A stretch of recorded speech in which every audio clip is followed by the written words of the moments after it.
Adventures in Research.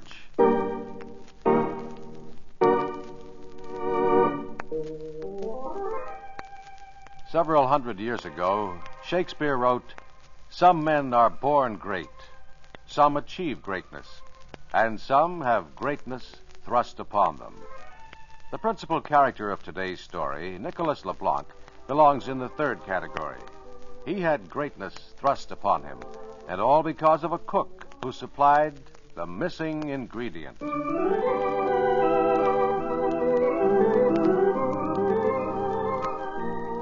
This is Paul Shannon bringing you another transcribed story of science, produced as a public service in cooperation with the Westinghouse Research Laboratories. Although Nicholas LeBlanc was a Frenchman, the initial circumstances which led to his scientific contribution didn't happen in France at all, but in Spain. Our story begins shortly before the French Revolution. We're aboard a Spanish ship in a Spanish port, and the captain is noticeably upset. Senor Colonel, I do not understand by what right you come aboard my ship and tell me what my cargo shall be.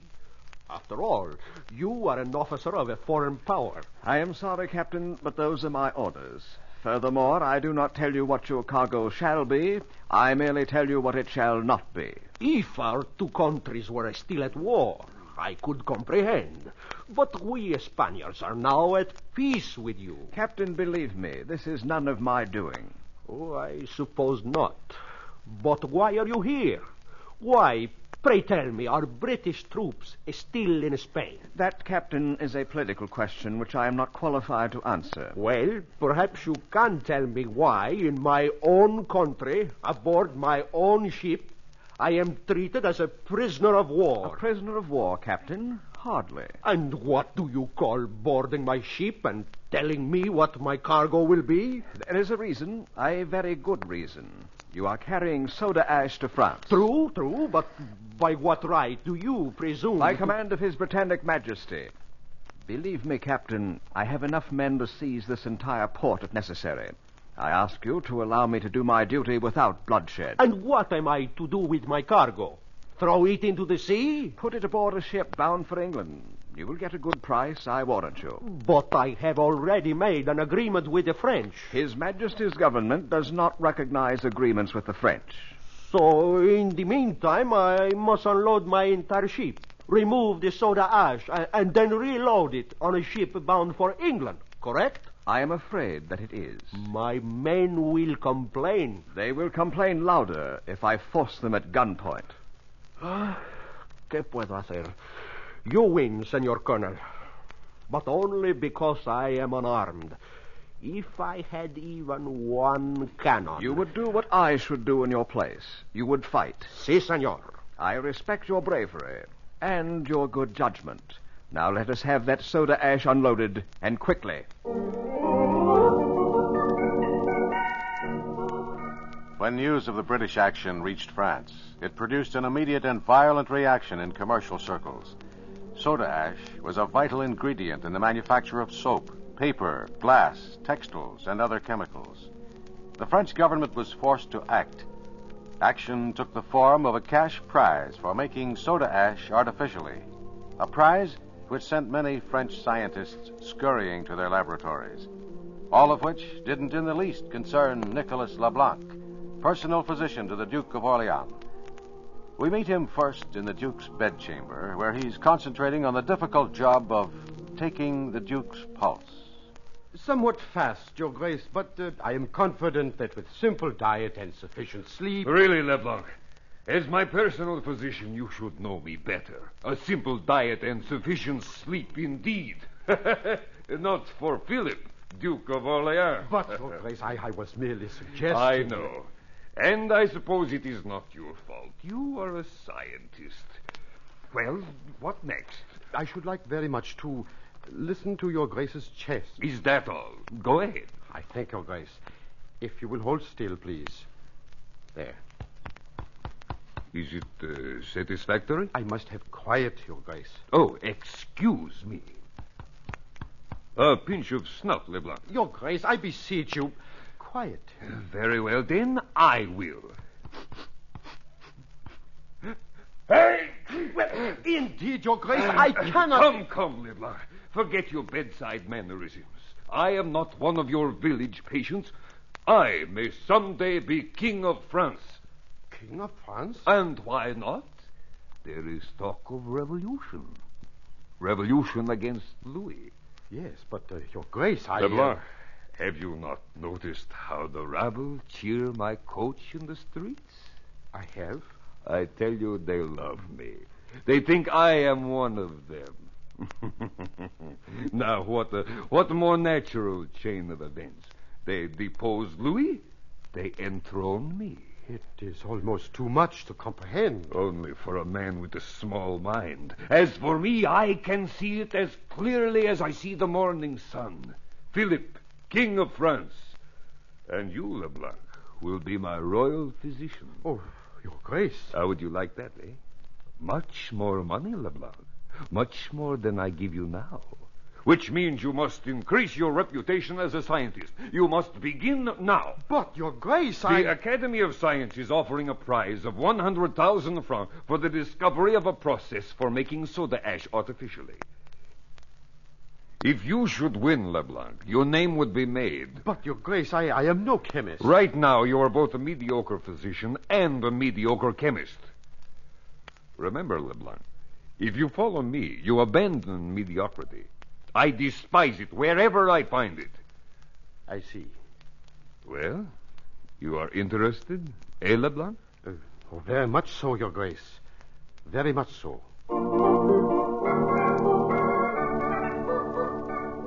Leblanc knew, of course, that soda ash is sodium carbonate, and he soon learned that many chemists had struggled without success to prepare it artificially.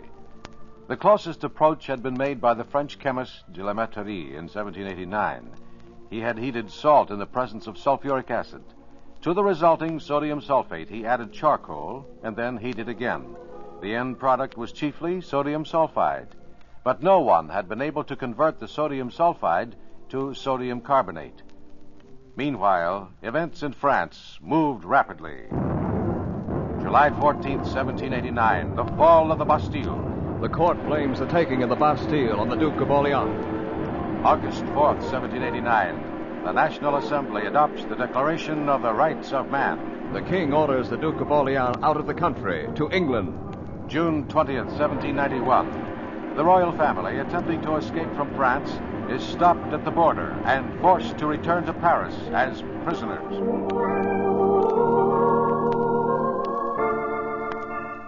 Yes, with each passing day, political history was made. But in Nicolas Leblanc's laboratory, a different kind of history was being written, and the key that unlocked the secret came quite by accident. One day, in the palace of the Duke of Orleans, Leblanc was at work in a small laboratory the Duke had provided when he had a visitor, the Duke's cook. Open up, Leblanc! Open the door! I am coming. Oh, it is you, Francois. Come in. Sit down. Thank you, Leblanc. You seem slightly out of breath. In a hurry, Francois. Not particularly, Leblanc. Why do you ask? I thought someone might be trying to find you. The Duke, perhaps? Him. Citizen Equality, he calls himself. And if I had my say, I would give him equality, all right. Indeed. But the people, they love him, Francois. They may love him today, Leblanc. But they will hate him tomorrow. But he is one of them, Francois. He sits in the National Assembly. The people are not easily fooled. Soon they will know him for what he is. An opportunist, a pretender, and a fool. Tell me, Francois, you are remarkably well informed for a cook.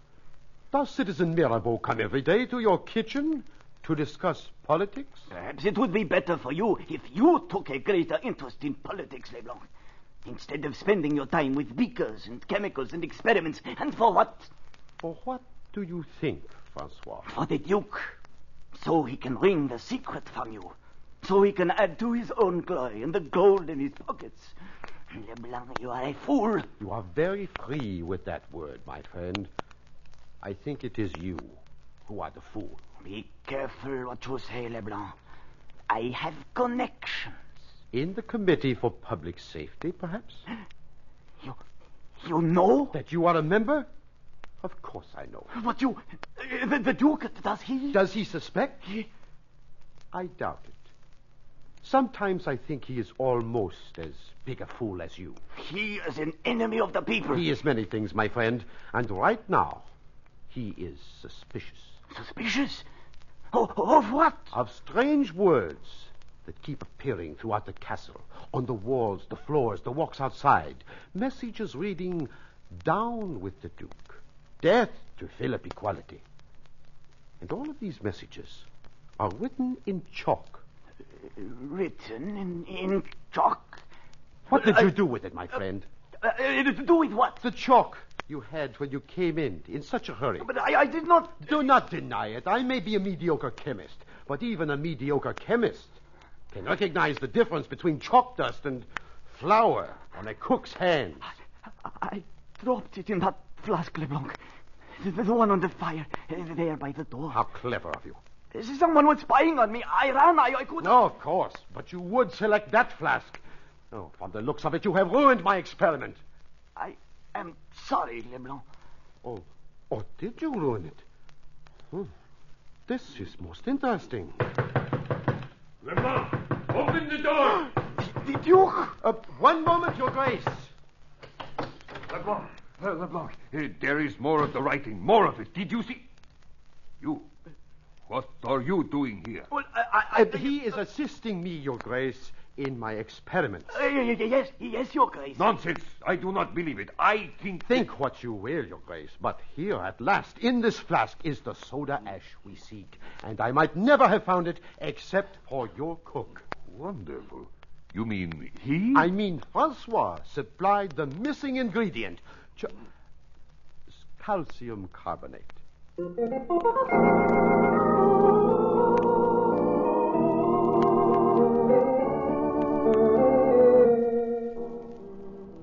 Yes, the secret to preparing soda ash was the addition of calcium carbonate in the form of chalk or limestone.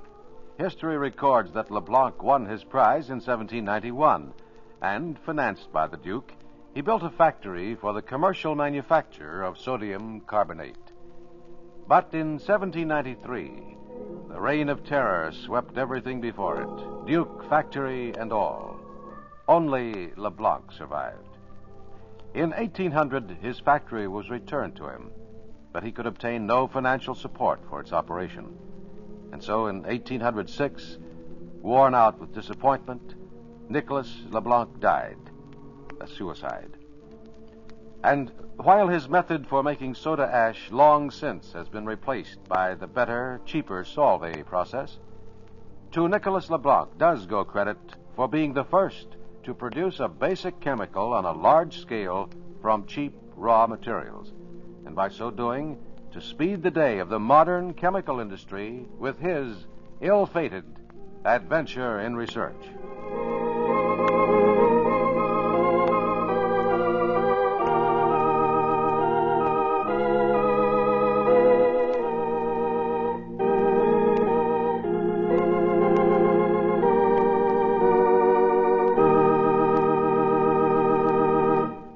And that's today's Adventures in Research, produced in cooperation with the Westinghouse Research Laboratories.